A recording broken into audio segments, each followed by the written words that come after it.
বৈষম্য বিরোধী ছাত্র আন্দোলনের স্ফুলিঙ্গ পর্যটনকারী কোটা আন্দোলনের প্রথম শহীদ আবু সায়েদের অপ্রকাশিত দুর্লভ চিত্র দেখার জন্য ভিড় জমেছে রংপুরের বেগম রোকেয়া বিশ্ববিদ্যালয়ে।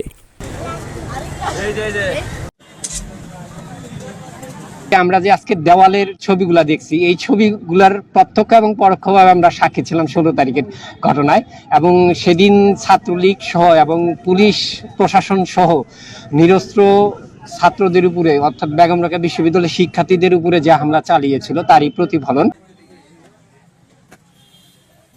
16 জুলাই হত্যাকাণ্ডের অপ্রকাশিত কিছু দুর্লভ চিত্র নিয়ে 3 দিনব্যাপী আলোকচিত্র প্রদর্শনী আয়োজন করেছে বেগম রোকেয়া বিশ্ববিদ্যালয় সাংবাদিক সমিতি।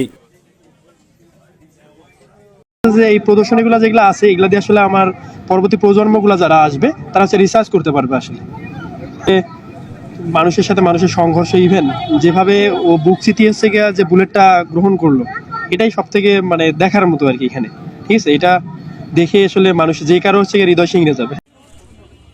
প্রদর্শনীতে স্থান পেয়েছে কালের কণ্ঠর ফটো সাংবাদিক আদর রহমানের তোলা অপ্রকাশিত কিছু দুর্লভ চিত্র।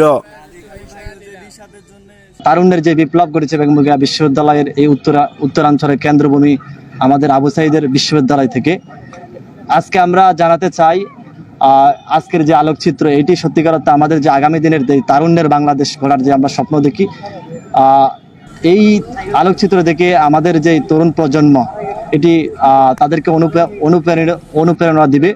এমনকি আমরা এই তরুণ প্রজন্ম এই বিশ্ববিদ্যালয়ের শিক্ষার্থী হিসাবে আমরা রাষ্ট্রের নিকট, রাষ্ট্রযন্ত্রের নিকট আমরা এই আশাটুকু ব্যক্ত করছি যে আবু সাঈদ হত্যাকাণ্ডের সাথে যে বা যারাই জড়িত, যে ধর্ম বর্ণের হোক না কেন, যেই জড়িত হোক না কেন, আমরা তাদেরকে আইনের আওতায় নিয়ে শাস্তির সম্মুখীন করতে চাই। তাহলে আমাদের সেই আবু সাঈদের যে রক্তদান, আত্মদান, সেটি আমাদের সত্যিকার অর্থে সফল হবে বলে আমরা বিশ্বাস করি। আবু সাঈদের হত্যাকাণ্ডের সাথে জড়িত সকল আসামিকে আইনের আওতায় এনে যেন দণ্ডিত করা হয়, সেই প্রত্যাশা সাধারণ শিক্ষার্থীদের।